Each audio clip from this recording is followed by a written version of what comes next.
à déjouer le désastre qui s'annonçait depuis plusieurs mois et peut-être plusieurs années. J'en assume pleinement la responsabilité sans me défausser sur les circonstances du quinquennat ni les trahisons. C'est la seule attitude que me dicte mon éthique politique. Cet échec est une profonde meurtrissure. Je mesure la sanction historique, légitime, que vous avez exprimée envers le Parti socialiste. L'élimination de la gauche par l'extrême droite pour la seconde fois en 15 ans n'est pas seulement une lourde défaite électorale. Elle signe pour notre pays aussi une défaite morale, en particulier pour la gauche. La gauche, toute la gauche, doit entendre dès ce soir votre message. Assez de cette folie autodestructrice qui nous a fait oublier ceux qui ont lutté pour la gauche dans l'histoire, mais aussi et surtout ceux pour qui la gauche doit lutter au quotidien. Je suis fier d'avoir mené une campagne fondatrice qui a redonné sa place à la magnifique jeunesse de notre pays, aux intellectuels et aux idées nouvelles, aux citoyens aussi.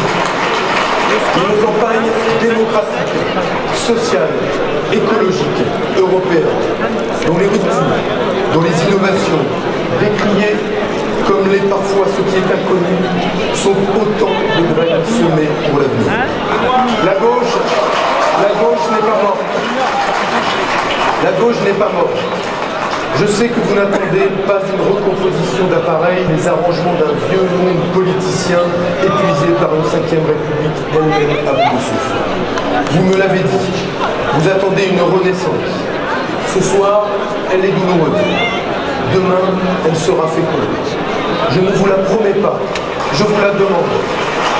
La gauche du XXIe siècle ne peut naître que de votre volonté et de vos espoirs, pas seulement de votre colère. Mais avant cela, il nous faut être à la hauteur du moment. J'appelle donc à battre le plus fortement et le plus puissamment possible le Front National. À battre l'extrême droite en votant pour Emmanuel Macron.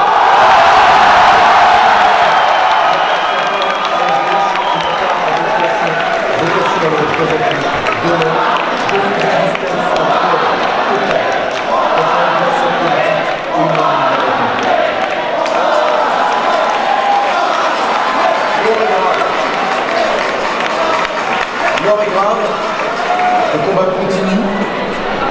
Dès le second tour de l'élection présidentielle, dès les législatives qui suivront les élections présidentielles.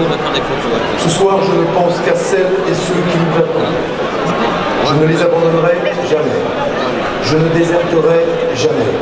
Pas seulement parce que c'est le devoir de la gauche, pas seulement parce que c'est le devoir de la gauche, mais parce que c'est le combat de ma vie. Parce que je sais d'où je viens, parce que je sais pour qui je me bats. Je ne renoncerai jamais à parler à l'intelligence du grand peuple que vous êtes.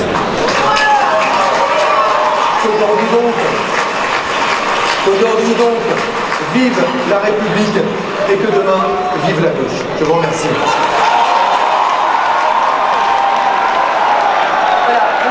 Qui vient donc de reconnaître sa défaite, il en assume la responsabilité, il appelle clairement à voter pour Emmanuel Macron pour faire barrage à l'extrême droite et à Marine Le Pen, ennemie de la République, dit Benoît Hamon. Le PS éliminé ce soir avec un score historiquement faible, David, à peine 6% des voix ce soir.